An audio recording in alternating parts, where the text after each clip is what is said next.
So hello everyone, कैसे हैं सारे लोग यार। तो आप देख पा रहे हो जो अभी मतलब ये जो दौर चल रहा है 2022 में जब हम बात कर रहे हैं तो आपने देखा होगा कि यार maximum number of government vacancies आपको यहाँ पे देखने को मिली है। और इस बार गवर्नमेंट ने यही बोला था कि हम कोशिश करेंगे ज्यादा से ज्यादा वैकेंसीज लाने को, जो कि आपके पीएमओ ने रिपोर्ट भी किया था।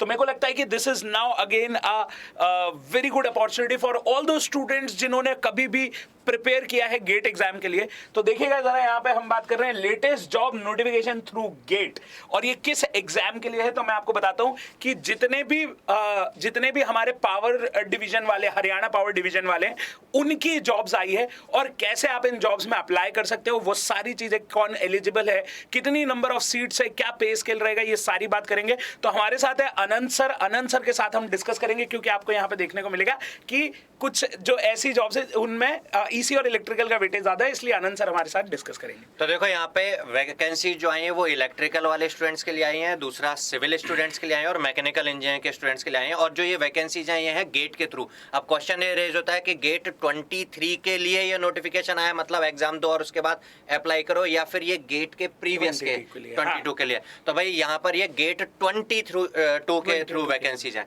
तो सर ये कुछ ऐसा नहीं लग रहा कि 22 में पेपर अटेम्प्ट किया था जिन लोगों ने, उनके लिए अभी तक भी अपॉर्चुनिटीज निकल करके आ रही हैं। अभी इससे पहले आपने देखा सीपीआरआई की वैकेंसी निकली हुई थी, उसके बाद इसरो के लिए जो हर बार खुद सा नॉन गेट एग्जामिनेशन होता है, उसने भी गेट 22, 21 के थ्रू रिक्रूटमेंट के लिए कॉल किया है। सर मेरे को ऐसा लगता है अपना जो कि अभी अगर मैं बात करूंगा स्टेट वाइज भी बात करूंगा तो देखिएगा कि जैसे जैसे हम आगे जाते जा रहे हैं थोड़ा सा ट्रेंड चेंज होते जा रहा है। और ना गेट के थ्रू मतलब गेट स्कोर कार्ड को वैलिड किया जाता है। जैसे अभी मैंने देखा था पंजाब इलेक्ट्रिसिटी वाला बोर्ड का जो भी पेपर था, उसमें भी आप देखते हैं कि वहां पर भी गेट स्कोर कार्ड को, हाँ, तो वहां पे गेट स्कोर कार्ड का बहुत ज्यादा वैल्यू रखा जा रहा है। तो गाइस मेरे को ऐसा लगता है कि जब आप गेट एग्जामिनेशन देते हो और कई बार आप डिसअपॉइंटेड हो जाते हो कि सर हमारा उस लेवल पे नहीं आया कि हम पीएसयू गेन नहीं कर पाए, बट आप देखोगे कि पूरे साल आपके लिए कुछ ना कुछ अपॉर्चुनिटीज आते रहती है। तो मैं आप लोगों से यही, अभी भी जिन लोगों ने होप लूज कर दी है कि 23 में पॉसिबिलिटी नहीं है, वो भी एंड तक फाइट करना और अपना जो भी गोल है उसको अचीव करने का ट्राई करना। ठीक है, तो चलिए सर इनको एक बार जल्दी से नोटिफिकेशन दिखाते हैं कि क्या है नोटिफिकेशन में। तो गाइस पहले तो ये बता देते हैं एक छोटी सी बात है कि कौन कौन से डिपार्टमेंट ले रहे हैं। तो Haryana power utilities, Haryana Vidyut Prashasan Nigam limited, Haryana power corporation, power generation corporation limited, Uttar Haryana Bijli Vitran निगम लिमिटेड। तो ये कुछ आपके डिपार्टमेंट है जो यहाँ पे इन वैकेंसीज में जो भी रहेगा वहां पे सीट्स को फुलफिल कराएंगे। ठीक है, दूसरा यहाँ पे एक चीज और ऐड करते चलते हैं सर, ये वैकेंसी जो है वो जेईएन के लिए नहीं, एईएन के लिए है, मतलब असिस्टेंट इंजीनियर के लिए वैकेंसी है, मतलब अच्छा आप कह सकते हो। हाँ बिल्कुल। तो एक और चीज जो यहाँ पे इंपॉर्टेंट है गाइस उसको देखिएगा जरा। तो एक और चीज जो आपको यहाँ पे इंपॉर्टेंट देखने को मिलेगी कि ये गेट 22 के थ्रू ये एग्जाम्स होने वाली है। ठीक है, तो गेट 22 आप लोगों को, जैसा अभी हमने बात करी कि बहुत इंपॉर्टेंट है गेट का एग्जामिनेशन। सिमिलरली यहाँ पे सर नंबर ऑफ सीट्स के बारे में एक बार बताइए, नंबर ऑफ सीट्स को कैसे यहाँ पे सर नंबर ऑफ सीट्स है 88 सर, 88 सीट्स मतलब इलेक्ट्रिकल के लिए होना, मतलब बहुत अच्छा अपॉर्चुनिटी आप इसको बोल सकते हो। बहुत मतलब 88 का मतलब आप कह सकते हो कि काफी स्टूडेंट्स जो होंगे जो 22 के थ्रू अभी एमटेक करने में निकल गए होंगे, ऑलरेडी पीएसयू में जा चुके होंगे। तो मुझे लगता है सर यहाँ पे करीब 700-800 रैंक भी जिनकी होगी ना, वो लोग भी आराम से अपॉर्चुनिटी मिलेगी, वो लोग भी कॉल किए जाएंगे। अब यहाँ पे कॉल किए जाने का मतलब सर एक क्वेश्चन ये भी रेज होता है कि क्या गेट ही डायरेक्ट होगा या फिर कुछ और उसके बाद भी कुछ होगा। तो चलिए नोटिफिकेशन में आगे देखेंगे क्या क्राइटेरिया देखते हैं। तो गाइस जैसा आपने देखा है इलेक्ट्रिकल में आपके पास 88 सीट्स है। सिमिलरली आपसे अगर मैकेनिकल की बात की जाएगी तो मैकेनिकल में भी सर 41 सीट्स है। 41 इज तो आल्सो गुड नंबर। मेरे को ऐसा लगता है कि सर बहुत अच्छा अपॉर्चुनिटी है फॉर ऑल दो स्टूडेंट्स जिन्होंने गेट 22 दिया था। और सिमिलरली सिविल डिसिप्लिन में आपको 14 नंबर ऑफ सीट्स देखने को मिलेगी। सीधी सी बात है, पावर यूटिलिटीज से रिलेटेड है तो इलेक्ट्रिकल का वैकेंसी ही मेजॉरिटी में होगा, बट फिर भी सिविल मैकेनिकल का वैकेंसी भी अच्छे नंबर में है। तो गाइज ये तो हमने देखा कि how many number of seats are there, लेकिन इसके अलावा हम देखो रिजर्वेशन क्राइटेरिया तो हमेशा ऑलमोस्ट सेम ही आपको देखने को मिलेगा as per the state criteria. लेकिन उसके बाद जो कुछ एक इंपॉर्टेंट बात हम लोग आपके साथ डिस्कस करने वाले थे वो ये था कि एक सर्विसमैन, ठीक है, रिजर्वेशन सर वहाँ पे एक बार जो अलग अलग डिपार्टमेंट की वैकेंसी थी उसके लिए क्लियर करते चलें। इलेक्ट्रिकल के लिए आपने इलेक्ट्रिकल इंजीनियरिंग में अगर बीटेक किया हुआ है या फिर इलेक्ट्रिकल एंड इलेक्ट्रॉनिक्स में भी क्या हुआ, क्योंकि कई यूनिवर्सिटीज में इलेक्ट्रिकल एंड इलेक्ट्रॉनिक्स में भी होता है, तो वो इलेक्ट्रिकल के लिए एलिजिबल होंगे। ठीक है सर, मैं चाहता हूं कि एक बार हम लोग यहाँ पे सिलेक्शन प्रोसीजर के बारे में बात करें कि what is the selection procedure अगर आप गेट के लिए अपीयर कर, मतलब अगर इस एग्जाम के लिए अपीयर करना चाहते हैं। तो सर मैं चाहता हूं कि आप एक बार एक्सप्लेन करिएगा कि तो सिलेक्शन देखो यहाँ पर क्या है कि आपको फॉर्म फिल करना होगा, और फॉर्म की जो डेट है, इंपॉर्टेंट डेट्स, वो भी एक बार आपको एक्सप्लेन करेंगे हम। तो फॉर्म फिल करने के बाद आपका गेट स्कोर कार्ड के अकॉर्डिंग आपको कॉल किया जाएगा, जो भी मेरिट बनती है आपकी उसके अकॉर्डिंग। लेट्स सपोज कि 800 रैंक्स 1200 रैंक्स तक वालों को कॉल किया, तो आपका उसके बाद कॉल करने के बाद यहाँ पर गेट के मार्क्स के हिसाब से 80% जो वेटेज होने वाला है वो गेट के मार्क्स पर होने वाला है। बाकी जो 20% वेटेज होने वाला है वो यहाँ पर अगर आप देखोगे सिलेक्शन प्रोसेस में इसमें तो यहाँ पर नीचे दिया होगा सर, ये दिया। तो यहाँ पर वेटेज गेट का तो है वो 80 मार्क्स का है, और सोशियो इकोनॉमिक क्राइटेरिया है, मतलब यहाँ पे थोड़ा सा ये वर्ड जो है इसको थोड़ा सा समझते हैं कि socio economic criteria and experience, यहाँ पे एक्सपीरियंस के हिसाब से भी आपको मार्क्स मिलने वाला है। तो इस 20 में सोशियो इकोनॉमिक मतलब सोशली इकोनॉमिकली अगर कुछ आप बैक अगर रहे हैं तो उस केस में आपको थोड़ा सा यहाँ पर वेटेज मिलने वाला है। कौन कौन सा पॉइंट है यहाँ पर?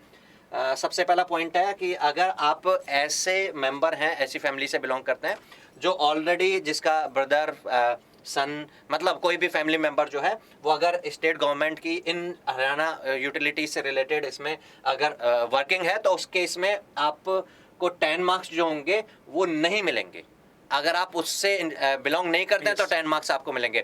मतलब जो भी ऐसा कोई इकोनॉमिकली ऐसे बैकग्राउंड से आ रहे हैं, जब आप देखोगे कि अगर आपके फैमिली का कोई भी पर्सन अगर इस डिपार्टमेंट में नहीं है, बोर्ड में नहीं है, कॉर्पोरेशन में नहीं है, कंपनी में नहीं है, स्टैट्यूटरी बॉडी में नहीं है, और यहाँ पे देखो कमीशन में नहीं है, या कोई भी गवर्नमेंट अथॉरिटी में नहीं है, तो फिर आपको ये 10 नंबर मिल गए, मतलब 10 नंबर फ्री के मिल गए। अब जो लोग हैं सर, वो लोग सोच रहे होंगे कि हमारे 10 नंबर गए क्या, तो उनके पास नंबर के और ऑप्शंस भी हैं, शायद उनमें से कोई बिलोंग करे।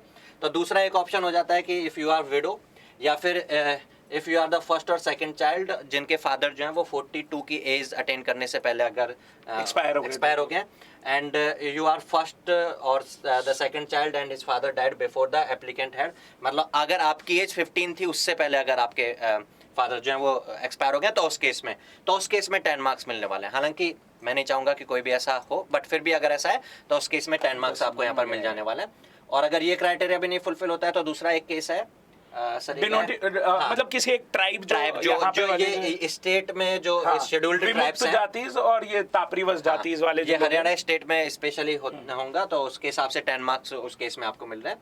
और अब उसके बाद नेक्स्ट हो जाता है एक्सपीरियंस की बात करें तो यहाँ पे मैक्सिमम 16 मार्क्स का है। मतलब अब ये सीधी सी बात है, किसी को एक्सपीरियंस 1 साल का है, 2 साल का है, तो 2 साल वाले को थोड़ा सा ज़्यादा वेटेज मिलना चाहिए। तो यहाँ पे मिनिमम 6 मंथ्स का अगर आपका एक्सपीरियंस है, अगर 6 मंथ से कम है तो 0 मार्क्स है। 6 मंथ्स के बाद फिर उसके बाद जितना ज़्यादा एक्सपीरियंस होगा, आउट ऑफ 16 आपको मार्क्स मिलते जाएंगे। तो यहाँ पर जो एक्सपीरियंस की बात है वो आप एक्सपीरियंस पर अगर अच्छे से रीड करो तो ऐसा नहीं होना चाहिए कि इसी डोमेन में एक्सपीरियंस होना चाहिए। यहाँ पर क्या है, 1 मार्क फॉर ईच ईयर, मतलब हर 1 साल के लिए 1 मार्क्स आपको मिलेगा। और part therefore exceeding 6 months of the experience out of a maximum 16 marks on the same और higher post in any department, किसी भी डिपार्टमेंट में हो, किसी भी बोर्ड में हो, किसी भी कॉर्पोरेशन का मतलब आप किसी प्राइवेट जॉब में भी हो, जो कंपनी जो है वो कॉर्पोरेट रूल्स को फॉलो करती हो और वो रजिस्टर्ड हो, किसी कंपनी में हो या स्टेटरी बॉडी में हो, किसी कमीशन में हो या किसी गवर्नमेंट अथॉरिटी में हरियाणा में हो अगर, तो उस केस में आपको जो है इसमें मार्क्स मिलेगा। अगर 6 मंथ से कम है तो कोई मार्क्स नहीं मिलेगा। तो 16 मार्क्स में से आप यहाँ पर एक्सपीरियंस है तो कुछ यहाँ से भी मार्क्स गेन करने का एक्सपेक्टेशन रख सकते हैं। अब एक क्वेश्चन और सर रेज होता है कि यहाँ पर जो एज क्राइटेरिया है वो कितना होगा। हाँ, बिल्कुल है सर। उससे पहले मैं बता देता हूँ यार क्योंकि देखो स्पेसिफिकली उन्होंने ये बात को भी बोला है कि जो लोग गेट 22 में अपीयर करे थे उन लोगों के लिए ये एलिजिबल है। तो अगर आप 21 या उससे पहले कभी भी थे तो वो लोग एलिजिबल नहीं होंगे। ठीक है, ये चीज ठीक है। तो एज क्राइटेरिया के बारे में बात करते हैं सर एक बार कि एज क्राइटेरिया कितना रहने वाला है सारे स्टूडेंट्स। अच्छा, यहाँ पे एक फॉर्म फिलिंग का भी कॉस्ट का है कि कितना चार्जेज है फॉर्म फिलिंग। हाँ, ये तो देखिए गाइस, अगर आप फॉर्म फिल करने वाले अगर आप गेट 22 के स्टूडेंट्स थे तो यहाँ पे आप लोगों के लिए चार्जेस दे रखा है कि अगर आप जनरल कैंडिडेट हैं डिपेंडिंग या male candidate all reserve categories के, तो आप लोगों के लिए ये 500 रहने वाला है। अगर आप फीमेल कैंडिडेट रहने वाले हैं तो कैटेगरीज के लिए ये 125 रहने वाला है। मेल कैंडिडेट जो SC, SC, BC, BCB ESM और EWS कैटेगरी के हैं उनके लिए, या है ना फॉर हरियाणा ओनली, तो उन लोगों के लिए 125 रहने वाला है, and person with different disabilities के लिए ये नील रहने वाला है। तो दीज आर दी अमाउंट, और मेरे को नहीं लगता है कि ये बहुत बड़ा अमाउंट है आपके कंपैरेटिव आपके जॉब के रिस्पेक्ट में। ठीक है, तो ये हो गया। दूसरा, अगर सर हम एज कैटेगरी के बारे में बात करें, जो स्टूडेंट बिल्कुल सोच रहे होंगे कि यार हम तो अभी बहुत ज्यादा एज क्रॉस कर चुके हैं, तो किस मोड में रहने वाला है इनका एज क्राइटेरिया, वो देख लेते हैं एक बार। तो 1 सेकेंड, पहले एक बार डेट्स बता देते हैं। हाँ, यहाँ पे एक इम्पोर्टेंट डेट्स के बारे में भी, जो इसका फॉर्म फिलिंग स्टार्ट हो रहा है सर 23 से स्टार्ट हो रहा है, 23 से, है ना? ठीक है, तो गाइस देखिए जरा, यहाँ पे ओपनिंग डेट के लिए बात कर रहे हैं अगर, तो ओपनिंग डेट एप्लीकेशन कब से फॉर्म फिल होगा, तो 23/12/2022, मतलब 23 दिसंबर से ये स्टार्ट होगा आपका। और यहाँ पे क्लोजिंग डेट जो आपको दे रखा है 23 जनवरी, मतलब आपके पास ऑलमोस्ट मोटा मोटा 1 महीना दे रखा है। साथ में बात करें cut off date for the purpose of upper age limit, तो कट ऑफ डेट जो बोलिए that is upper age limit के लिए, दैट इज 23 जनवरी, है ना, लास्ट तक के लिए।